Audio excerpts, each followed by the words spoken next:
EPR Group, 2 and 3 BHK premium apartments at Patancheru. Comfortable pricing, GHMC and RERA approved.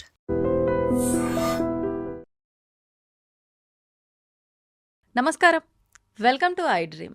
ధర్మ మార్గం with Vijitha కార్యక్రమానికి స్వాగతం.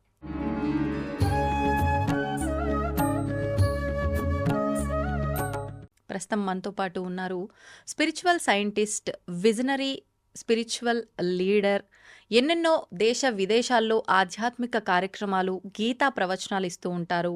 దేశ విదేశాల్లో ఉన్న వాళ్ళందరికీ కూడా ఆన్లైన్లో కూడా గీతా ప్రవచనాలు, గీతా క్లాసెస్ చెప్తూ ఉంటారు. వారే గౌరంగా దర్శన్ దాస్ ప్రభుజీ. ఇప్పుడు వారితో మాట్లాడి మరిన్ని విషయాలు తెలుసుకుందాం. మనకున్న సందేహాలన్నింటినీ కూడా నివృత్తి చేసుకునే ప్రయత్నం చేద్దాం. హరే కృష్ణ ప్రభుజీ. హరే కృష్ణ ప్రభుజీ, ప్రస్తుతం చూస్తున్నాం, అంటే తీసుకునే ఆహారం ప్రభావితం చేస్తుందా, పరిస్థితులు ప్రభావితం చేస్తున్నాయా, ఏది కారణమైనప్పటికీ ఆలోచన విధానం మాత్రం చాలా నెగిటివ్గా ఉంటుందేమో అనిపిస్తుంది. అంటే ఎవరికి వాళ్ళం నేను కరెక్ట్గానే ఆలోచిస్తున్నా, నేను ఎదుటివారి విషయంలో కరెక్ట్గానే ప్రవర్తిస్తున్నా అనుకుంటున్నప్పటికీ ఈ విధానం అంతా చూస్తుంటే ఎక్కడో ఏదో జరుగుతోంది, ఇదంతా నెగిటివ్గా వెళ్తోంది అని అనిపిస్తూ ఉంటుంది. ఎందుకని ఇలా, అంటే నెగిటివ్ ఆలోచనలే ఎందుకు ఎక్కువగా ప్రభావితం చేస్తూ ఉంటాయి, ఎందుకు అంత ఈజీగా పాజిటివ్లోకి వెళ్ళలేకపోతూ ఉంటాము, దాని గురించి వివరి. అదొక చాయిస్ అండి. ఇప్పుడు తెలియక చాలామంది తప్పు చేస్తూ ఉంటారు. నెగిటివ్ పనులు, నెగిటివ్ థాట్స్ అన్ని తెలియక కొన్ని వస్తుంటాయి. కానీ చాలామంది తెలిసి కూడా తప్పు చేస్తూ ఉంటారు. అంటే అజ్ఞానం చేసే తప్పులకు కారణం కాకపోవచ్చండి. జ్ఞానం ఉన్నవాళ్ళు కూడా తెలిసి తెలిసి తప్పులు చేస్తూ ఉంటారు. అవునా? అదొక చాయిస్. అంటే భగవంతుడు మనకు కాస్త స్వేచ్ఛనిచ్చాడు కదా, ఆ స్వేచ్ఛని మనం దుర్వినియోగం చేసుకుని చెడుని ఎన్నుకున్నాం అనుకోండి, నెగిటివిటీని ఆలింగనం చేసుకున్నాం అనుకోండి, ఇక సొసైటీ ఇలా ఉంటుందన్నమాట. సరే, ఇంతకీ నెగిటివిటీ ఎలా వస్తుంది? చాయిస్ ఒకటి విషయం. ఇంకోటి ఏంటంటే, అసలు నెగిటివిటీ ఎలా వస్తుందంటే, సంగాత్ సంజాయతే కామ, మన యొక్క సాంగత్యం ద్వారా వస్తుందండి. మనం నెగిటివ్ మైండ్ ఉన్న వాళ్ళతో సహవాసం చేసామనుకోండి, మన మైండ్ సెట్ అలా మారుతుంది. నెగిటివ్ వాతావరణంలోకి వెళ్ళామనుకోండి, మైండ్ సెట్ అలా మారుతుంది. ఇప్పుడు గుళ్ళోకి వెళ్తే అక్కడ ఉన్నటువంటి ఆ ప్రాంగణం యొక్క వాతావరణం మనలో ఒక మంచి ఆలోచనని తీసుకొస్తుంది. కానీ పబ్లోకి వెళ్ళారనుకోండి, అక్కడ ఇంకో వాతావరణం ఉంటుంది. ఒక సినిమా థియేటర్లోకి వెళ్తే అక్కడ ఇంకో వాతావరణం ఉంటుంది. అలాగే ఒక షాపింగ్ మాల్కి వెళ్తే అక్కడ ఒక వాతావరణం ఉంటుంది. అంటే ఈ ప్రపంచంలో ఉన్నంత వరకు మనల్ని మనం మెయింటైన్ చేసుకోవడం కోసం ఎన్నెన్నో వాతావరణాల్లోకి వెళ్ళాల్సి వస్తుంది. కానీ మనసులో మాత్రం ఒక పవిత్రత మనం ఏర్పరచుకోవాలంటే మనం ఇక ఆధ్యాత్మిక జీవనాన్ని అవలంబించాలి, శాస్త్రాలను చదవాలి, మంచి వారితో సాంగత్యం చేయాలి. అప్పుడు బయట ఉన్న నెగిటివిటీ మనల్ని ప్రభావితం చేయకుండా ఉంటుంది. ఇమ్యూనిటీ పవర్ ఉండాలి మనకి. డాక్టర్ పేషెంట్ని పుట్టుకునే ముందు గ్లౌజులు, మాస్కులు వేసుకోవాలి. అలాగే మనం కూడా నెగిటివ్ వాతావరణంలోకి వెళ్లే ముందు మనసులో పాజిటివిటీని నింపుకోవాలి. అప్పుడే నెగిటివిటీ నుంచి ఎఫెక్ట్ అవ్వకుండా ఉంటాం.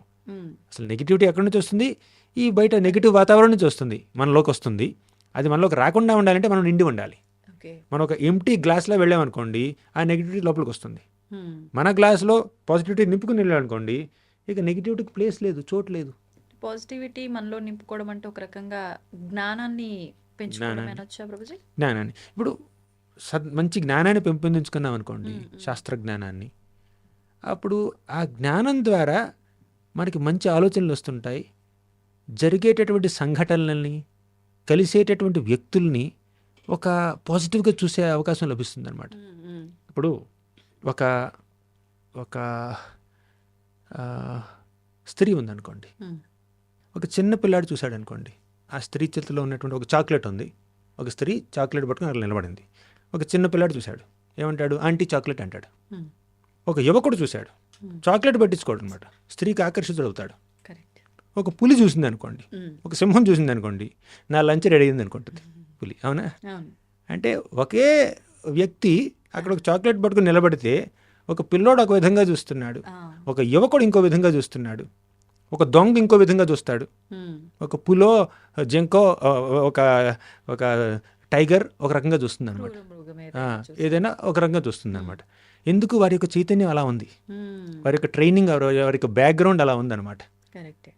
ఇప్పుడు మనం శాస్త్ర సమ్మతంగా మనం ఆలోచించాలంటే శాస్త్రాలు చదవాలి. శాస్త్రం చదివితే అప్పుడు మనం చూసే విధానం మారుతుంది.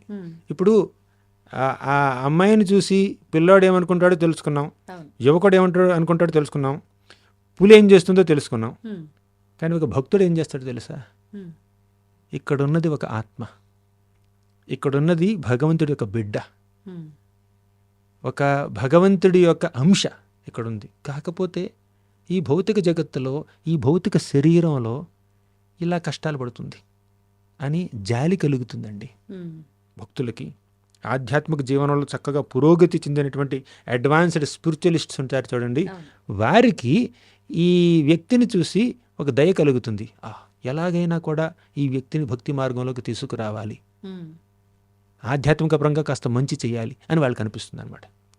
అది భగవంతుడు వారిని చూసే విధానం. భగవంతుడు ఆ వ్యక్తిని చూస్తే నా బిడ్డ అనిపిస్తుంది. అలాగే భగవంతుడితో కనెక్ట్ అయినటువంటి భక్తులు కూడా ఆ వ్యక్తిని చూస్తే భగవంతుడి బిడ్డ అనిపిస్తుంది. కానీ యువకుడికి చూస్తే నా సోర్స్ ఆఫ్ ఎంజాయ్మెంట్ అనిపిస్తుంది. పిల్లోడు చూస్తే నాకు చాక్లెట్ ఇచ్చే వ్యక్తి అనిపిస్తుంది. పులి చూస్తే నేను తినొచ్చు అనిపిస్తుంది. అదనమాట. అంటే మన యొక్క చైతన్యం అది మనకి శాస్త్రాల ద్వారా, భక్తుల ద్వారా మన మనసులో ఒక పవిత్రత ఏర్పడుతుంది. అప్పుడు మన పెర్సెప్షన్, మనం ఈ ప్రపంచాన్ని చూసే తీరు మారుతుంది అనమాట. ప్రభుజీ, ప్రస్తుత విధానంలో ఇప్పుడు మీరు ఒక ఉదాహరణ, ఒక వ్యక్తిని తీసుకొని ఇన్ని రకాలుగా మనం భావిస్తున్నాము అని చెప్పిందే గనక తీసుకుంటే, ఒక వ్యక్తి ఒకరికి మంచి అవుతారు, ఒకరికి చెడు అవుతారు. నేను ఒక వ్యక్తికి చాలా సన్నిహితంగా, వీళ్ళు ఇంకా నా వెల్విషర్ అన్నట్లుగా భావిస్తారు. మరొకరు చూస్తే నన్ను శత్రువుగా భావిస్తారు. అంటే అది వాళ్ళ ఆలోచన విధానాన్ని బట్ట, లేకపోతే నా బిహేవియర్ వాళ్ళ విషయంలో అలా రెండు ఉంటాయి. రెండు పాసిబిలిటీస్ ఉంటాయి. ఓకే, మీరు కొంతమందిని ప్రేమిస్తారు, కొంతమందిని ప్రేమించలేకపోవచ్చు. మీరు ఎవరినైతే ప్రేమించట్లేదో, ఏదో ఒక కారణం కావచ్చు, మీకుండే రీజన్స్ మీకుంటాయి. మీరు ఎవరినైతే ప్రేమించట్లేదో, ఎవరినైతే ఒక సరైన భావనతో చూడలేకపోతున్నారో, వాళ్ళు కూడా మిమ్మల్ని అదే భావనతో చూస్తారు. Okay okay. ఇంకొకటి ఏమిటంటే, మీరు వారి పట్ల సద్భావన కలిగి ఉన్నా కూడా వారి మనసులో చెడుంది అనుకోండి, వారు మిమ్మల్ని చెడుగానే చూస్తారు. కాంబినేషన్ అనమాట. ఎవరు అమాయకులు కాదండి ప్రపంచంలో, అంతే, ఎవరికి ఉండేది వాళ్ళకి ఉంటుంది. అవును. ఈ విధంగా చూస్తే ప్రతి ఒక్కరికి ఎవరో ఒకరు శత్రువు. అది మన ప్రమేయం ఉన్నా లేకపోయినా ఖచ్చితంగా భక్తులకి తప్ప. భక్తులకి తప్ప. యుధిష్ఠిర మహారాజు ఉన్నాడు, ధర్మరాజు, అజాత శత్రువు. ప్రహ్లాదుడు ఉన్నాడు, తనని చంపడానికి హిరణ్యకశిపుడు కొన్ని వెయ్యి రకాలుగా ప్రయత్నించినా కూడా ప్రహ్లాదుడికి హిరణ్యకశిపుడు అంటే ఇసుమంత ద్వేషం కూడా లేదండి. తన తండ్రిని ఏనాడు ద్వేషించలేదు, ఏనాడు దూషించలేదు. వ్యతిరేకించాడు కానీ దూషించలేదు, అగౌరవపరచలేదు. He disagreed but he did not disrespect. Disrespect చేయకుండా డిజగ్రీ చేయొచ్చు మనం. అంటే ఏకీభవించకపోవచ్చు కానీ అగౌరవపరచకూడదు. కానీ నరసింహస్వామి హిరణ్యకశిపుడిని చంపిన తర్వాత ప్రహ్లాదుడు నమస్కరించాడు, స్వామి నా యొక్క తండ్రికి కాస్త నీ యొక్క కృపని చూపించు, కాస్త ముక్తిని ప్రసాదించు. ఏదో నీ మీద కోపంతో నా మీద కోప్పడుతూ నన్ను నాశనం చేయడానికి ప్రయత్నించాడు, నువ్వు అతన్ని నాశనం చేశావు, కానీ ఆత్మశాశ్వతం కదా, ఆత్మ మీద కాస్త అనుగ్రహం చూపించని వేడుకున్నాడు. అంటే మిమ్మల్ని చంపడానికి 100 రకాలుగా ప్రయత్నించిన వ్యక్తి గురించి మీరు ప్రార్థిస్తున్నారు భగవంతుణ్ణి, వారి పట్ల అనుగ్రహం చూపించమని. అదండి భక్తులు. అమ్మో, ఇది ప్రహ్లాదుడికి సాధ్యమైంది కానీ ఈ సామాన్య మనుషులకైతే సాధ్యం కాదు ప్రభు. అంతే, మనం భక్తి మార్గాన్ని ఆచరిస్తే మనకు కూడా సాధ్యం అవుతుంది. మీకు అవుతుంది, నాకు అవుతుంది, ఇక్కడ ఉన్న వాళ్ళందరికీ అవుతుంది అనమాట. దానికి భక్తేనండి. ఏ గుణం, ఏ మంచి గుణం మనలో రావాలన్నా కూడా భక్తి మార్గాన్ని ఆచరించాలి. యస్యాస్తి భక్తిర్భగవత్య కించన సర్వైర్గుణైస్తత్ర సమాసతే సురాః హరా అభక్తస్య కుతో మహద్గుణ మనోరథేన సతి ధావతో బహి. ఇది కూడా ప్రహ్లాదుడే చెప్పాడు ఈ మాట. ఏమన్నాడంటే, యస్యాస్తి భక్తిర్భగవత్య కించన, ఎవరైతే భగవంతుడికి అకించన భక్తి చేస్తారో, అకించన భక్తి అంటే ఏంటో తెలుసా? నిస్వార్థమైన భక్తి. ఒక కొబ్బరికాయ కొట్టి కారు కావాలి, బంగాళా కావాలి అనుకోవడం కాదండి భక్తి అంటే. 11 ప్రదక్షిణాలు చేసి పరీక్షలో ర్యాంక్ కావాలనుకోవడం కాదండి భక్తి. లేదంటే ఒక అరటిపండు పెట్టో, లేదంటే ఒక వ్రతం చేసో, ఒకరోజు ఉపవాసం ఉండో, నాకు ప్రమోషన్ కావాలి, లాటరీ పేలాలి అంటే అది కాదండి భక్తి. అది సకామ భక్తి అంటారు, స్వార్థపూరితమైనటువంటి భక్తి. కానీ ప్రహ్లాదుడు ఏమంటున్నాడు? అకించన భక్తి, యస్యాస్తి భక్తిర్భగవత్యకించన. నిస్వార్థంగా భగవంతుడి నుంచి ఏ రకమైనటువంటి భౌతిక విషయాల్ని సుఖాల్ని ఆశించకుండా కేవలం ఆయన పట్ల ప్రేమతో మనం ఆయన సేవిస్తే ఓకే. సర్వైర్గుణైస్తత్ర సమాసతి సురాహ. సద్గుణాలన్నీ ఆ భక్తుల్లో ప్రవేశిస్తాయి. సద్గుణాలంటే ఏమిటండి? కృతజ్ఞతా భావం, నమ్రత, ఓర్పు, సహనం, క్షమాగుణం, ఇవన్నీ మంచి గుణాలండి. ఆ మంచి గుణాలన్నీ భక్తి మార్గాన్ని ఆచరించిన వాళ్ళకి అసలు సులభంగా సునాయాసంగా వచ్చేస్తాయండి. అవును అవును. కానీ హరావ్ అభక్తస్య కుతో మహద్గుణ. హరిని పూజించినటువంటి వ్యక్తులు అభక్తులు, అంటే అభక్తులు భక్తులు కానివారు, వారు కుతో మహద్గుణ, వారికి ఏమో లక్షణాలు ఉంటాయండి? ఉండవు. భక్తే అన్ని సద్గుణాలకి ఆధారం, ఫౌండేషన్. ఆ భక్తి అనే ఫౌండేషన్ లేకపోతే ఏ గుణాలు రావు, వచ్చినా నిలబడవు. ఓకే. ఎదుటి వారిని శత్రువు భావనతో చూడడం, చూడకపోవడం ఇవన్నీ సెకండరీ. మీరన్నట్టు ఆ భక్తి మార్గంలో ఉంటే అదంతా మనకు సాధ్యపడుతుందన్నారు. అదంతా పక్కన పెడితే ఫస్ట్ ఆఫ్ ఆల్ తన కోపమే తన శత్రువు. కరెక్ట్. ఆ కోపాన్ని అదుపు చేయలేం. కొన్ని సందర్భాల్లో పెద్ద సంఘటన జరిగినా అసలు చెలించం. కొన్ని సందర్భాల్లో అసలు సందర్భం లేకపోయినా అనవసరంగా వచ్చేస్తుంది కోపం, నేనున్నా అంటూ. దీన్ని ఎలా అదుపు చేయొచ్చు అంటారు ప్రభుజీ? ఒక చిన్న ఫార్ములా చెప్తాను. డేర్. ఇప్పుడు యాంగర్, కోపం యాంగర్ కదా, ANGR. ఆ యాంగర్ని మీరు కంట్రోల్ చేసుకోలేదు అనుకోండి, డేంజర్ అవుతుంది. యాంగర్ ముందు D పెట్టండి. ANGR ముందు D పెడితే DANGR అవుతుంది. సో యాంగర్ని మీరు కంట్రోల్ చేసుకోకపోతే అది డేంజర్ అవుతుంది. తన కోపమే తనకు శత్రువు అని మీరు అన్నారు కదా. ఇప్పుడు కోపం శత్రువు ఎందుకు అయిందండి? అసలు కోపం ఎందుకు వస్తుందండి? సంగాత్ సంజాయతే కామ, కామాత్ క్రోధోభిజాయతే.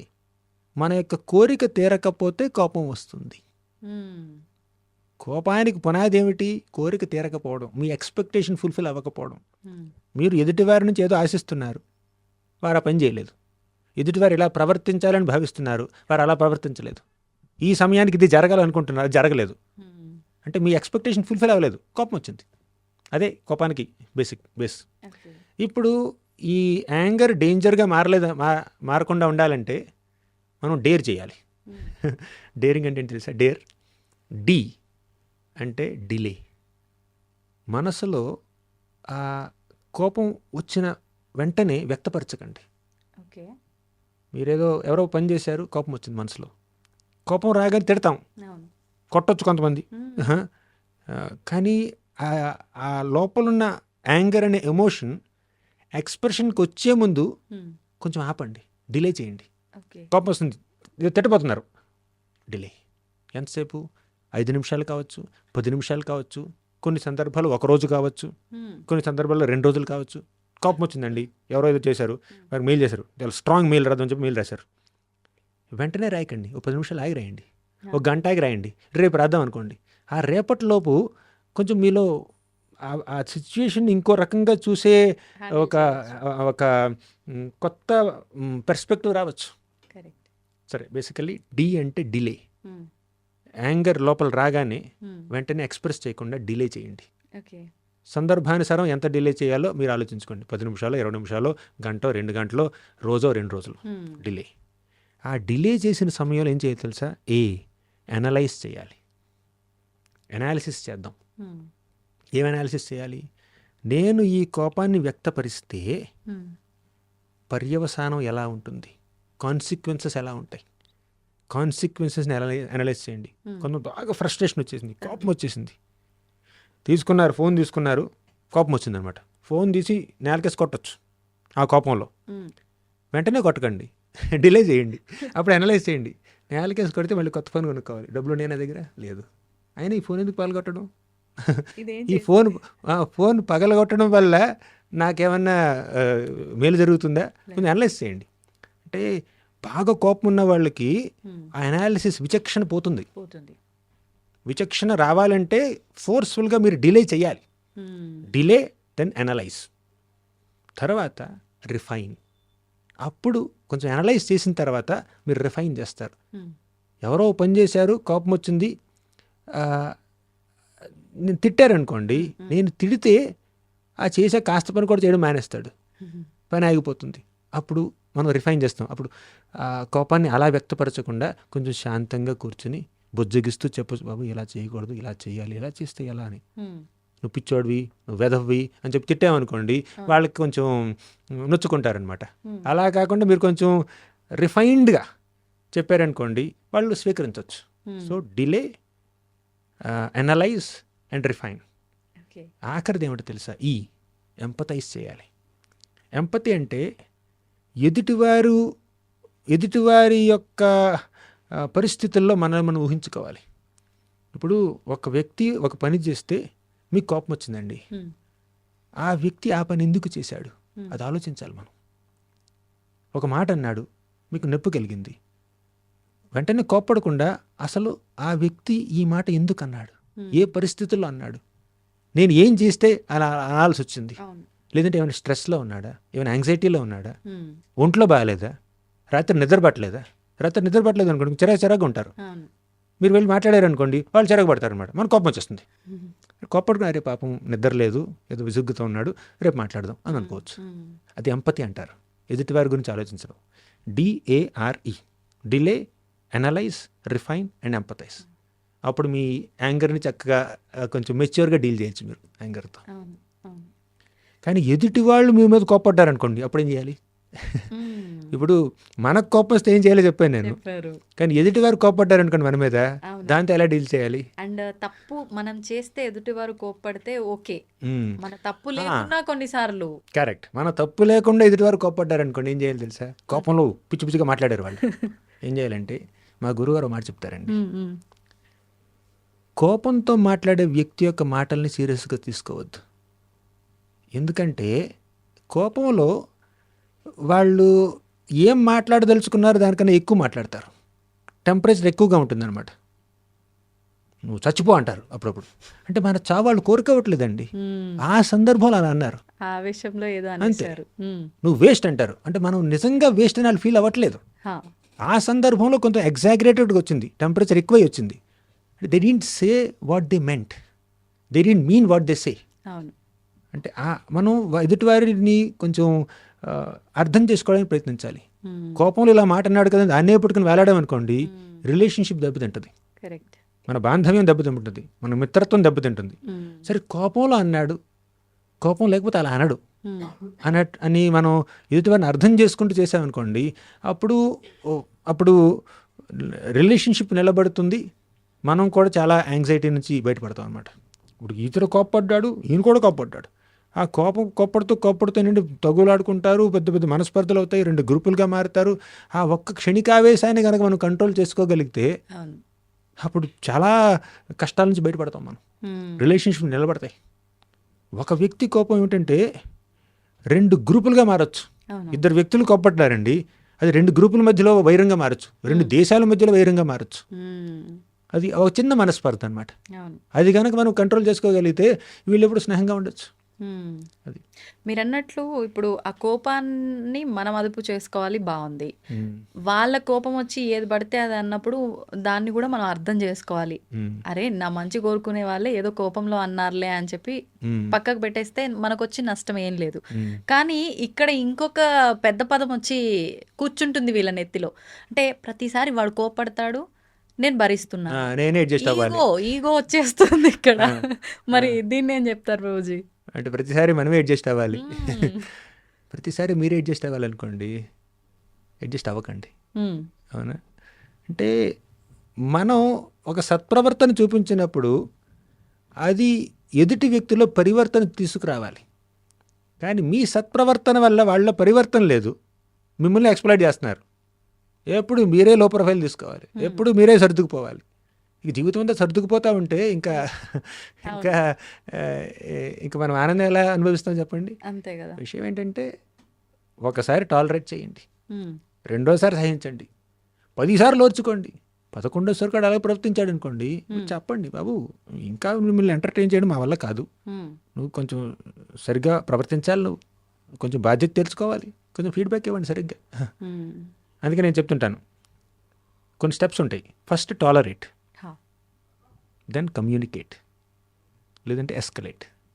టాలరేట్ అంటే వారు అనవసరంగా ప్రవర్తించారనుకోండి, దాన్ని మీరు సహించండి. హ్మ్. చిన్న అసౌకర్యం అయితే if it's a small inconvenience మీరు కొంచెం సహించండి, ఓర్పు వహించండి, భరించండి. కానీ వాళ్ళు లిమిట్ దాటారనుకోండి, మరీ దాటారనుకోండి, కమ్యూనికేట్ చేయండి. ఓకే. ఒకసారి చేస్తే ఒప్పుకోవచ్చు, 2-3 సార్లు చేస్తే ఓకే సహించవచ్చు.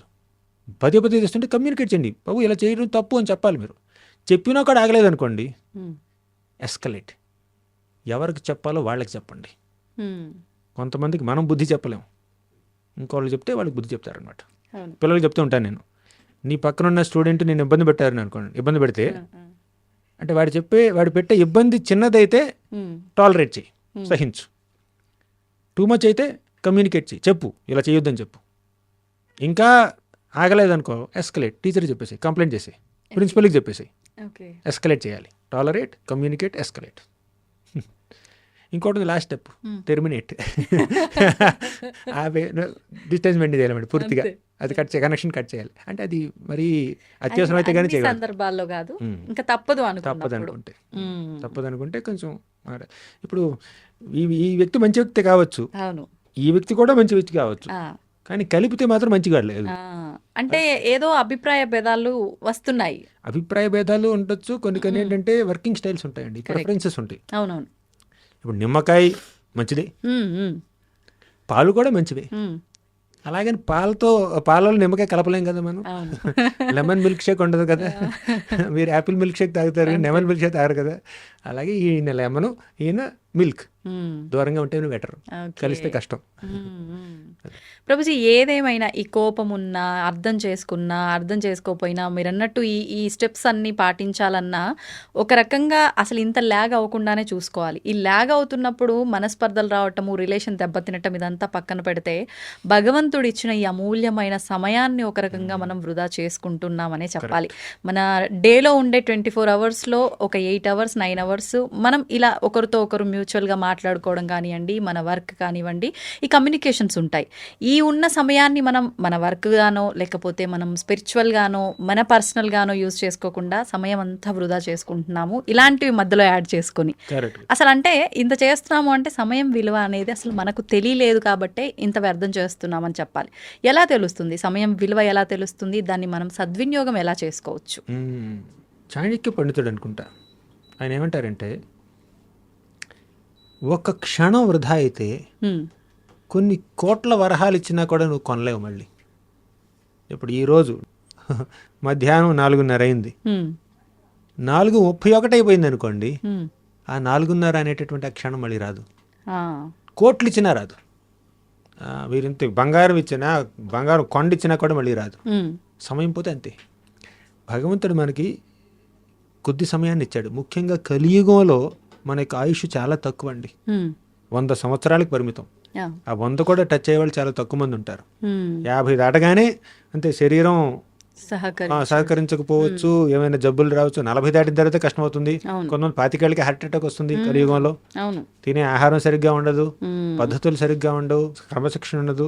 అలా మనకు ఉన్నటువంటి సమయం చాలా తక్కువ అండి.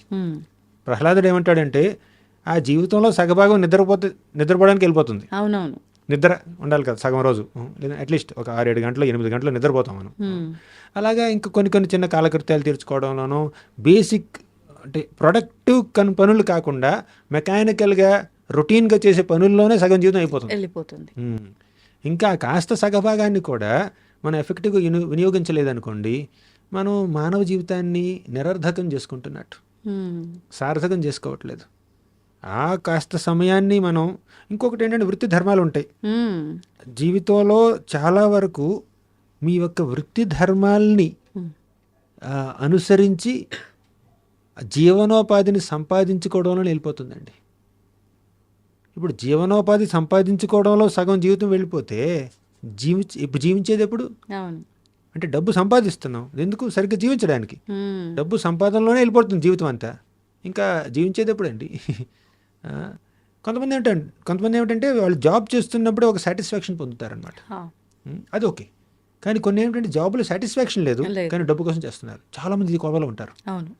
కేవలం శాలరీ కోసం మాత్రం పని చేస్తారు వాళ్ళు.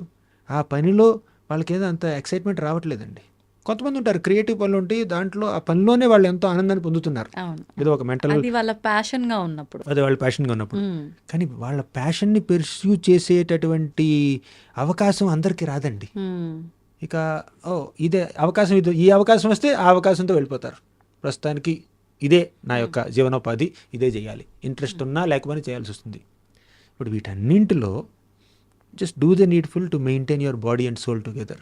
అంటే మీ యొక్క జీవనోపాధికి ఏం చేయాలో అది చేసి మెల్లిమెల్లిగా శనైహి మెల్లిమెల్లిగా ఏం చేయాలంటే మన యొక్క ఆధ్యాత్మిక కార్యక్రమాలకి మనం వెచ్చించే సమయాన్ని మనం పెంచుకోవాలండి. మ్మ్. అసలు మానవ జన్మ యొక్క నిజమైన ఉపయోగం ఏమిటంటే భగవంతుని చేరుకోవడానికి ప్రయత్నించడం. మ్మ్. మనకి జీవితానికి 2 పర్పస్లు ఉన్నాయండి. ఒకటి self preservation, 2 self realization. Okay. Self preservation అంటే మనని మనం మెయింటైన్ చేసుకోవడం, మ్మ్. అది జీవనోపాధిని సంపాదించుకుని తిని పడుకుని అదంతా, అది సెల్ఫ్ ప్రిజర్వేషన్. సెల్ఫ్ రియలైజేషన్ అంటే ఆత్మసాక్షాత్కారం, ఓకే. భగవంతుని చేరుకోవడం. మ్మ్. ఇప్పుడు సెల్ఫ్ ప్రిజర్వేషన్లో జీవనోపాధిలోనే జీవితం అంతా అయిపోతే ఇంక సెల్ఫ్ రియలైజేషన్ టైం ఎక్కడ ఉందండి? మ్మ్. సరే జీవితం అంతా అయిపోయింది, చివరికి ఏమిటి? ఒక ఇల్లు కట్టామండి, ఒక కారు ఉంది, సొంత కారు ఉందండి, 2 ఎకరాల పొలం ఉందండి, ఇది నా జీవితంలో నేను సాధించింది. అదేనా సాధన? మ్మ్. అసలు ఆధ్యాత్మిక సాధన ఎక్కడుంది? దేవుణ్ణి ఎప్పుడు చేరుకున్నాం మనం? అది చేయడం తప్పు కాదు, దాంతోపాటు ఇది కూడా చేయాలి. అయ్యో, రోజు నిత్యం దీపం పెడుతున్నానండి, అప్పుడప్పుడు గుడికి వెళ్ళొస్తున్నాను కదండి, ఎక్కడ లేదు ఆధ్యాత్మిక సాధన. సరిపోతుందా? మ్మ్. అదేనా? అదే చాలా అనుకుంటున్నాము. ఇప్పుడు 35% వచ్చిందండి, వచ్చింది కదండి. 6వ తరగతి నుంచి 7వ తరగతి ప్రమోషన్ వస్తుంది కదండి. అరే 70% కూడా రావచ్చు, ఆ. 90% కూడా ఆ ఆప్షన్ కూడా ఉంది, మ్మ్. 100% కూడా ఆప్షన్ ఉంది. నువ్వు 35% ఎందుకు ఆగిపోవాలి? మ్మ్. ఇక్కడ విషయం ఏమిటంటే వాళ్ళు పెట్టే దీపం కానీ మ్మ్. వాళ్ళు వెగిరించే అగరబత్తి కానీ అది కనీసం 35% అన్నా ఉందా అనేది క్వశ్చన్ అండి. ఓకే. అవునా? మ్మ్. 35% అంటే పాస్ మార్కులన్నా ఇస్తుందా వాళ్ళు పెట్టే దీపం? మ్మ్. కనీసం నరకానికి వెళ్లకుండా కాపాడుతుందా వాళ్ళని? ఇప్పుడు పాపకర్మ, పుణ్యకర్మ, భక్తికర్మ అని చెప్పుకుందాం మనం, అవును, అవును. అవునా? ఇన్ని పాపాలు చేస్తే మ్మ్. ఒక అగరబత్తితో పాపం ఎక్కడ కరిగేస్తారండి మీరు? ఒక అరటిపొడితో పాపం ఎక్కడ పోతుందండి? మ్మ్. ఇన్ని పాపాలు చేస్తున్నారు, ఎంతమందిని మోసం చేస్తున్నారు.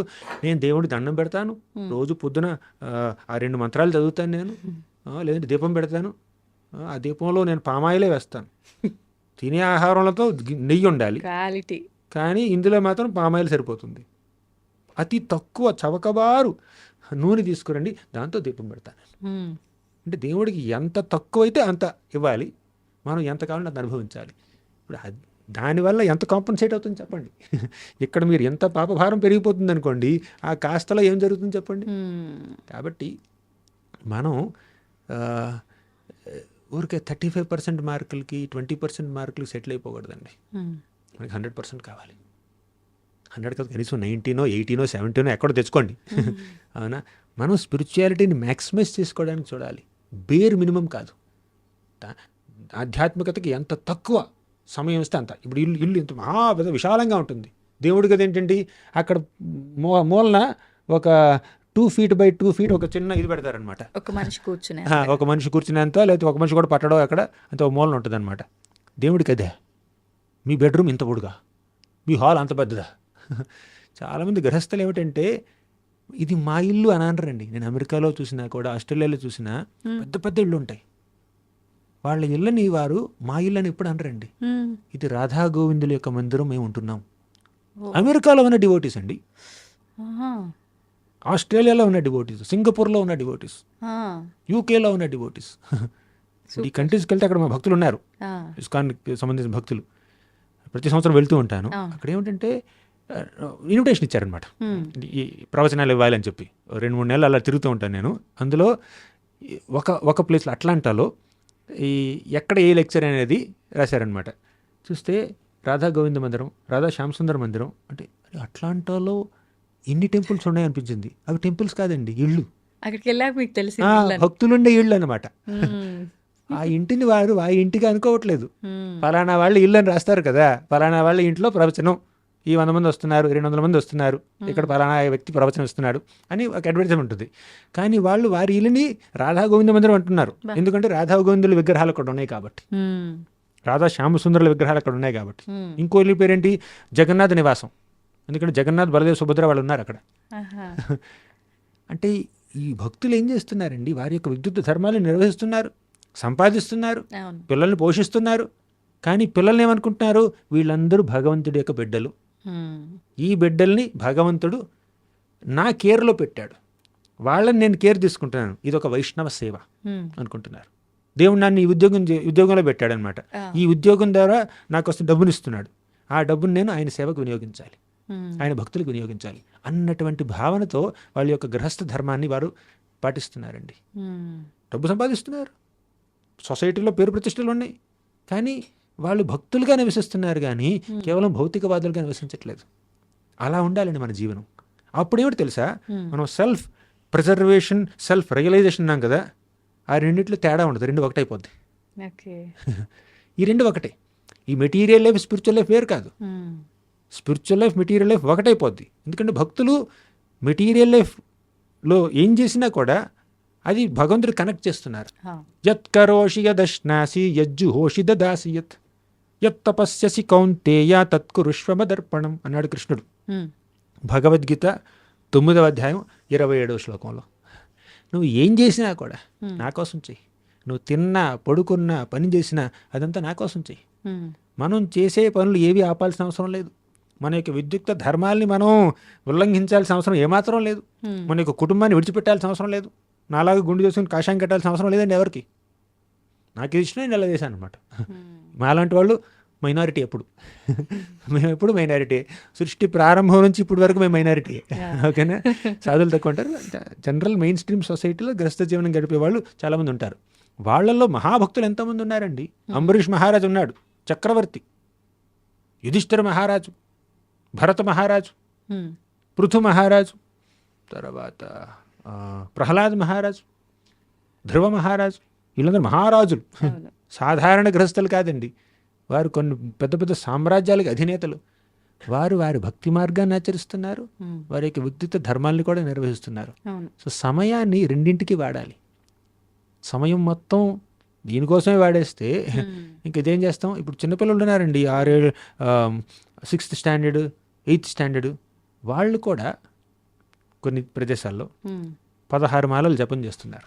హరే కృష్ణ మహామంత్రం చూడండి, హ్మ్. ఒక 108 సార్లు జపిస్తే ఒక మాల అవుతుంది. ఓకే. అలా 16 రౌండ్లు చేస్తున్నారు వాళ్ళు. అంటే 16 × 108 సార్లు జపం చేస్తున్నారు. అలా చేయడానికి 2 గంటలు పడుతుందండి దాదాపు. కంటిన్యూస్ గా చేయాలా ప్రభుజీ? పొద్దున వీలున్నప్పుడు 8, మధ్యాహ్నం 8, అలా అలా అనమాట. ఓకే. ఎలాగంటే అలా కంటిన్యూ చేస్తే మంచిదే. లేదంటే మీరు పొద్దున ఒక అరగంట, మధ్యాహ్నం ఒక అరగంట, సాయంత్రం ఒక అరగంట అలా చేసినా ఓకే. కానీ ఈ పిల్లలు, చిన్న చిన్న పిల్లలు, 6th standard 8th standard 9th standard చదివే పిల్లలు, వాళ్ళు కూడా 16 మాలలు చేస్తున్నారండి. హ్మ్. పరీక్షలో మంచి ర్యాంకులు వస్తున్నాయి, హ్మ్. ఎక్స్ట్రా కరికులర్ యాక్టివిటీస్లో పాల్గొంటున్నారు. ఎందుకంటే మనం ఆధ్యాత్మిక కార్యక్రమాలు చేసామనుకోండి, హ్మ్. మనలో ఒక ఏకాగ్రత పెరుగుతుంది, సమయం వృధా చేసేటటువంటి ఇంక్లినేషన్ పోతుంది, అవ్యర్థ కాలత్వం అనే క్వాలిటీ మనలో వచ్చేస్తుంది ఆటోమేటిక్గా. ఇప్పుడు నేను మా కాలేజీలో ఉన్నప్పుడు, ఇప్పుడు 2005 ఓకే. ఫస్ట్ ఈ ఇస్కాన్ కనెక్ట్ అయ్యాను. ఇస్కాన్ దగ్గరికి వచ్చాను అనమాట. ఓ. ఇస్కాన్తో కొంచెం కనెక్ట్ అయ్యాను. ఈ జపం స్టార్ట్ చేశాను. 2006 నుంచి మెల్లిమెల్లిగా స్టార్ట్ చేశాను. నేను ఒక చాప్టర్ని అర్థం చేసుకోవడానికి నాకు 2 గంటలు పట్టింది అనుకోండి, హ్మ్. మా ఫ్రెండ్స్కి 3-4 గంటలు పడుతుంది. మ్మ్. ఎందుకు? హ్మ్. ప్రతిరోజు పొద్దున్న 2 గంటలు నేను జపం చేస్తాను, ఆ. ఈ హరికృష్ణ మహామంత్రం 16 రౌండ్లు. ఆ జపం చేయడంలో ఏకాగ్రతగా జపం చేయడానికి ప్రయత్నిస్తాను. మ్మ్. చేస్తున్నాను నేను అనట్లేదు, ఎందుకంటే కష్టం, మనసు అటు ఇటు వెళ్ళిపోతుంది. ఇన్ని సంవత్సరాలు నేను చేస్తున్నా కూడా మనసు అటు ఇటు వెళ్ళిపోతుంది. కానీ వెళ్ళిపోయినటువంటి మనసుని మళ్ళీ తీసుకొచ్చి మంత్రం మీద పెట్టడానికి ప్రయత్నం ఒకటి జరుగుతుందన్నమాట. ఓకే. ఆ ప్రయత్నమే ఏకాగ్రత అనమాట. ఆ ప్రయత్నం చేస్తున్నాం కాబట్టి పుస్తకం చదువుతున్నా కూడా, అకాడమిక్ బుక్స్ చదువుతున్నా కూడా మనసు అటు ఇటు వెళ్ళిపోతే మళ్ళీ తీసుకొచ్చి అందులో లగ్నం చేస్తాం అనమాట. హ్మ్. అది లేదనుకోండి, ఆ ఏకాగ్రత లేదనుకోండి, అటు ఇటు పరుగెత్తుతున్నటువంటి మనసుని తీసుకొచ్చి కాన్సన్ట్రేషన్ ఈ మనం చేసే పని మీద లగ్నం చేసేటటువంటి ప్రయత్నం మనం చేయలేదనుకోండి, టైం వేస్ట్ అవుతుంది. ఏకాగ్రత ఉందనుకోండి, ఒక పని గంటలు అయిపోతుంది. హ్మ్. ఏకాగ్రత లేదనుకోండి, అదే పని 3 గంటలు పడుతుంది. అక్కడ టైం వేస్ట్ అవుతుంది మనకి. అవును. గంట చేయాల్సిన పని 3 గంటలు చేసామనుకోండి, టైం వేస్ట్ అవుతుంది లేదా? అవుతుంది. అవుతుంది. మీరు ఎఫిషియన్సీ పెంచుకోవాలి, హ్మ్. మీ యొక్క ఎఫిషియన్సీ పెరగాలి. తక్కువ సమయంలో చాలా పని చేయొచ్చు, అవును. అవునా? ఏది ఏకాగ్రత ఉంటాయి, తెలివిగా తెలివిగా, ఆలోచనతో. ఆలోచనతో, కాన్సన్ట్రేషన్తో ఉంటే అతి తక్కువ సమయంలో ఎక్కువ పని చేయొచ్చు, హ్మ్. ఎక్కువ సేవ చేయొచ్చు. ఇప్పుడు క్లాసులో ఫస్ట్ ర్యాంక్ వచ్చేవాడికి 24 గంటలే ఉంది, అవును. లాస్ట్ ర్యాంక్ వచ్చేవాడికి 24 గంటలే ఉంది, మల్టీ మిలియనీర్కి 24 గంటలే ఉంది, అంతే. ఆ, ఇంకా నిరుపేదవాడు కూడా 24 గంటలే ఉంది. హ్మ్. తేడా ఏమిటి? వారి యొక్క 24 గంటలు వారు ఎలా ఎఫెక్టివ్గా వినియోగించుకుంటున్నారు, హ్మ్. అక్కడ ఉంది తేడా. కానీ అందరూ నమ్మేది వాడికి అది యోగం ఉంది, వాడికి అది అదృష్టం ఉంది, రాసి పెట్టుంది, ఉమ్, జరిగింది. ఉమ్, నాకు జరగట్లేదు అంటే నా తలరాతలో లేదు. సింపుల్గా కొట్టి పారేస్తున్నారు కదా ప్రభుజీ. ఉమ్. అంత డెస్టినీ, ఆ, తలరాత బ్రహ్మ రాసేశారు. బ్రహ్మ రాసేసాడు. హ్మ్. అన్ని ముందు రాసి పెట్టుంటే మనం స్కూల్కి ఎందుకు వెళ్ళాలి, ఇంటర్వ్యూ ఎందుకు చేయాలి, మానవ ప్రయత్నం యొక్క అసలు రోల్ ఏమిటి ఆ, జీవితంలో? సింపుల్ అండి, అన్నీ ప్రీ డెస్టిన్డ్ కాదు. హ్మ్. అన్నీ ముందే నిర్ణయించేస్తే హ్మ్. మీకు అసలు పాత్రే లేదండి అక్కడ. అవును. కొన్ని నిర్ణయం అయ్యాయి, కానీ అలా డెస్టైన్డ్ అంటే మీకు మీకోసం రిజర్వ్ చేసినటువంటి కొన్నింటిని హ్మ్. మీరు అందుకోవాలన్నా కూడా కొంత ప్రయత్నం చేయాలి. ఓకే. ఇప్పుడు ఒక చిన్న మాట అండి, మీరు ఎగ్జాంపుల్ చెప్తాను. హ్మ్. మీరు హైదరాబాద్లో ఫ్లైట్ ఎక్కారు, ముంబై రావాలనుకుంటున్నారు, గోవర్ధన్ కాలేజ్ రావాలనుకుంటున్నారు కదా, ముంబై రావాలనుకుంటున్నారు. పొరపాటున ముంబై ఫ్లైట్ ఎక్కకుండా బెంగళూరు ఫ్లైట్ ఎక్కారనుకోండి, అవునా? బెంగళూరు వెళ్తారు. కానీ ఇప్పుడు బెంగళూరు ఫ్లైట్లో కూర్చున్నప్పుడు మీరు ఆ బెంగళూరు ఫ్లైట్ని ముంబైకి మళ్ళించేటటువంటి శక్తి మీకు లేదు. బెంగళూరు వెళ్ళేదాకా అందులో కూర్చోవాల్సిందే, దిగాల్సిందే, వేరే ఫ్లైట్ పట్టుకుని ముంబై రావాలి, అంతే. అవునా? కానీ ఆ డెస్టినేషన్ మార్చేటటువంటి శక్తి మీకు లేదు. హ్మ్. కానీ బెంగళూరు ఫ్లైట్లో కూర్చున్నప్పుడు హ్మ్. మీరు పుస్తకం చదువుకోవచ్చు, లేదంటే నిద్రపోవచ్చు, పాటలు వినొచ్చు, హ్మ్. పక్కనున్న ప్యాసింజర్తో మాట్లాడుకోవచ్చు, లేదంటే ఎయిర్ హోస్టెస్తో గొడవ పెట్టుకోవచ్చు, ఇంకేదైనా డిస్టర్బెన్స్ క్రియేట్ చేయొచ్చు, లేదంటే లేదంటే ఏదో ఆత్మావలోకనం చేసుకోవచ్చు, ఆలోచించుకోవచ్చు, హ్మ్. మనసులోనే విశ్లేషణ చేసుకోవచ్చు, నోట్స్ రాసుకోవచ్చు, హ్మ్. ఏమైనా చేసుకోవచ్చు. ఆ స్వేచ్ఛ మీకుంది. ఓకే. ఇప్పుడు మీరు ఆ గంట ప్రయాణంలో ఎలా ప్రవర్తిస్తారో, ఆ సమయాన్ని ఎలా వినియోగిస్తారో దాని మీద మీ ఫ్యూచర్ డెస్టినీ ఆధారపడి ఉంటుంది. హ్మ్. బెంగళూరు వెళ్ళి ఏం చేస్తారనేది. ఇప్పుడు బెంగళూరులో ఫ్లైట్ ల్యాండ్ అవ్వడం అనే దాని మీద మీకు కంట్రోల్ లేదు, అది ప్రీ డెస్టిన్డ్. కానీ ప్రయాణంలో మీరు ఏం చేస్తారో మీ కంట్రోల్లో ఉంది. అంటే ఈ ప్రపంచంలో కొన్ని డిసైడెడ్. అంటే ఒక మీ రకంగా జీవితం. సింపుల్గా చెప్పాలంటే పుట్టుక మరణం రెండు నిర్ణయం అయిపోయినాయి. ఈ మధ్యలో మొత్తం మన చేతుల్లో ఉంది మొత్తం అని అనుకోవచ్చు. కాదు, హ్మ్. చాలా విషయాలు మన చేతిలో ఉంటాయి, Hmm. చాలా విషయాలు మన చేతిలో ఉండవు కూడా. అది జననం మరణమే కాదండి, కొన్ని ఉంటాయి. మీరు ఎంత కష్టపడినా కూడా కొన్ని జరగవు, అది మీకు రాసి పెట్టలేదు, కరెక్టే. కానీ ఆ ప్రయత్నంలో మీరు చాలా నేర్చుకుంటారు. హ్మ్. ఇప్పుడు ఒక చిన్న మాట ఏంటంటే, హ్మ్. అక్రూరుడు ఉన్నాడండి. అంటే ఈ పాయింట్ చెప్పడానికి నేను స్టోరీ చెప్పాలి, ఆ. ఒక్క నిమిషం తెచ్చుకుంటాను. అక్రూరుడు మన మథురలో మంత్రి.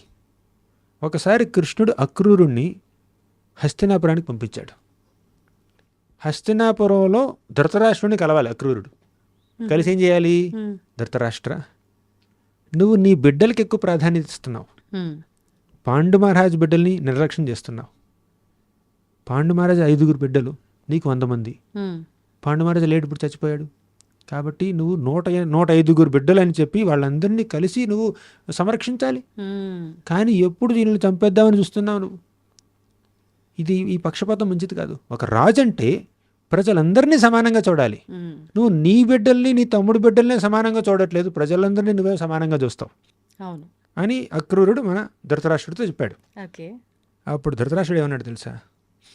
అంతా తలరాత, అంతా తలరాత, ఇలా రాసి పెట్టుంది, ఏం చేస్తాం?